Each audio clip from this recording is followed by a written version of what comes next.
শীতকালে যতগুলো পিঠে বানানো হয় তার মধ্যে অত্যন্ত সময় সাপেক্ষ এবং বানাতে কষ্টকর পিঠে হচ্ছে পাটিসাপটা।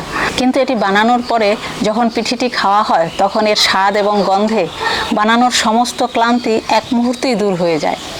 নমস্কার বন্ধুরা, পারিজাত কিচেন উইথ ভিলেজ ফুডে আজ আমি আপনাদের জন্য নিয়ে এসেছি সেই অসাধারণ স্বাদের পাটিসাপটা পিঠের রেসিপি। আশা করছি আপনাদের অবশ্যই ভিডিওটি ভালো লাগবে। বন্ধুরা, ভিডিওটি শুরু থেকে শেষ পর্যন্ত দেখার অনুরোধ রইল। তাহলে চলুন পিঠে বানানো শুরু করি।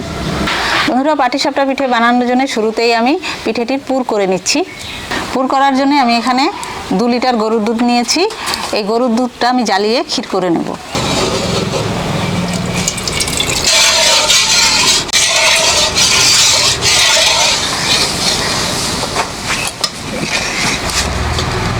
বন্ধুরা, দুধ জ্বালিয়ে আমি অর্ধেক করে নিয়েছি।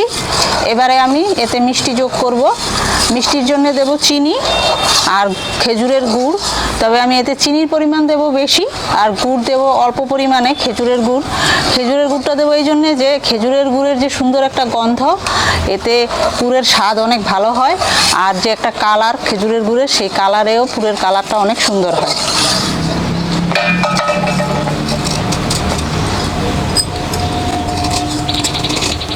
বন্ধুরা, 2 চামচ চিনি দিচ্ছি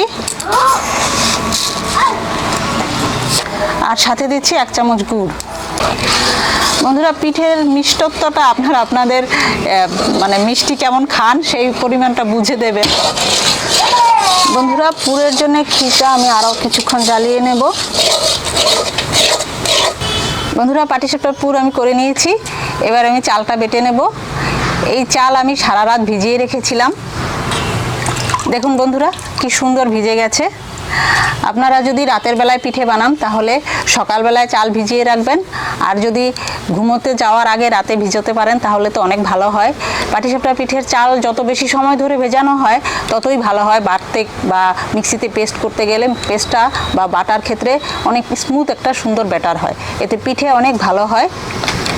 আর আমি এখানে সেদ্ধ বাসমতি চাল নিয়েছি। আপনারাও সেদ্ধ যে কোনো চাল পাটিসাপটা পিঠে ভাজার ক্ষেত্রে ব্যবহার করবেন।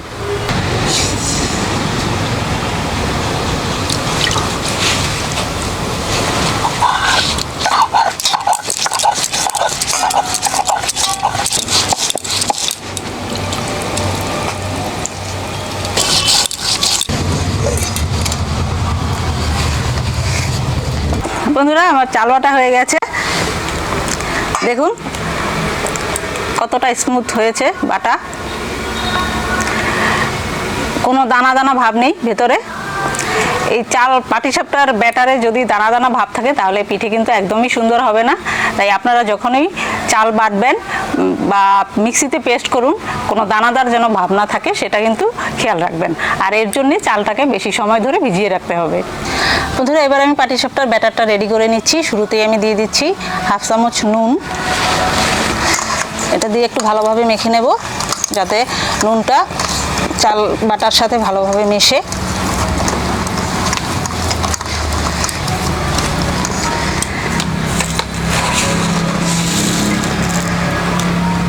এবারে দিচ্ছি চিনি।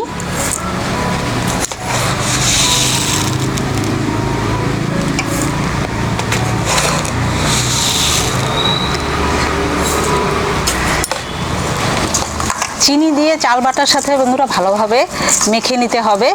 এতে করে চিনি থেকে একটু জল ছাড়বে।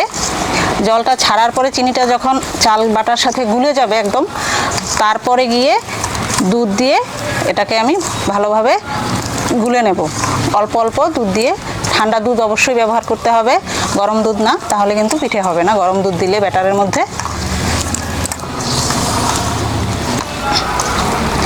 দেখুন বন্ধুরা, চিনিটা যখনই গলতে শুরু করেছে ব্যাটার কিন্তু আগের থেকে কিছুটা পাতলা হয়ে গেছে। চিনিটা পুরোপুরি গলে যাওয়ার পরে এই চাল বাটা আরও পাতলা হয়ে যাবে।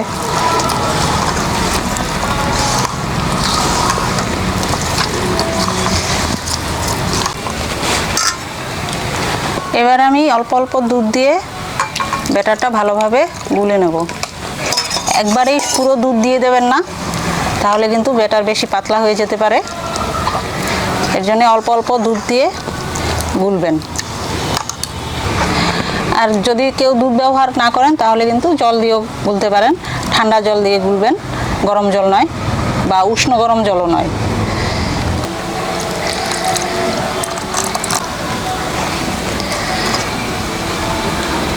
বন্ধুরা, পাটিসাপটার জন্য আমার ব্যাটার করানো হয়ে গেছে। দেখুন এরকম পাতলা করেছি। বন্ধুরা, পাটিসাপটা পিঠে ভাজার শুরুতেই আমি একটি কাজ করে নিচ্ছি। কড়াই গরম হয়ে গেছে, দিয়ে দেব কিছু তেল। এবার এই শুকনো লঙ্কাটি তেলে ভেজে নেব। এতে করে কড়াইতে পিঠে লেগে যাবে না, খুব সুন্দরভাবে পিঠেগুলো উঠে আসবে। এই টেকনিকটি আমি আমার মায়ের কাছ থেকে শিখেছি।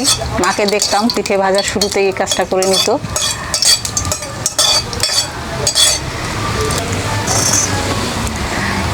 এবার এই লঙ্কা সহ তেলগুলো পুরোটাই নামিয়ে নেব।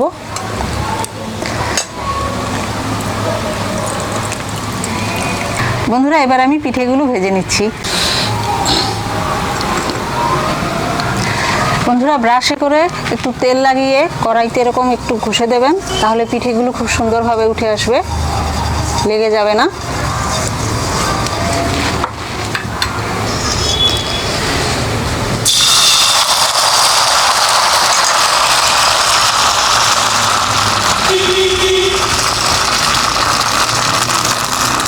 এভাবে ঘুরিয়ে ব্যাটারটা ভালোভাবে ছড়িয়ে নিতে হবে।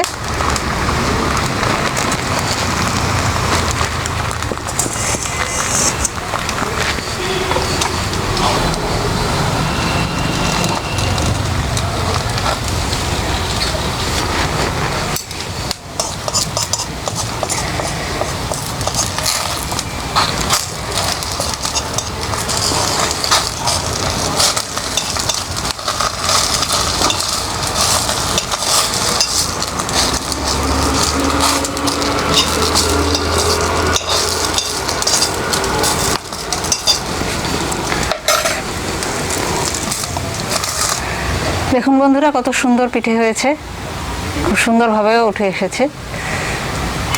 এভাবে আমি সবগুলো পিঠে ভেজে নিচ্ছি। বন্ধুরা, আমার পাটিসাপটা পিঠে বানানো হয়ে গেছে। আপনারাও এই শীতে বানিয়ে ফেলুন এরকম অসাধারণ স্বাদের পাটিসাপটা পিঠে। আজকের রেসিপিটি ভালো লাগলে লাইক, শেয়ার, কমেন্টস অবশ্যই করুন। আর আমার চ্যানেলটি সাবস্ক্রাইব করে আমার পাশে থাকুন। সকলকে অসংখ্য ধন্যবাদ ভিডিও দেখার জন্য। আবারও দেখা হবে নতুন কোনো রেসিপি নিয়ে, নতুন কোনো ভিডিওতে। সে পর্যন্ত সবাই ভালো থাকবেন, সুস্থ থাকবেন। সকলকে অসংখ্য ধন্যবাদ।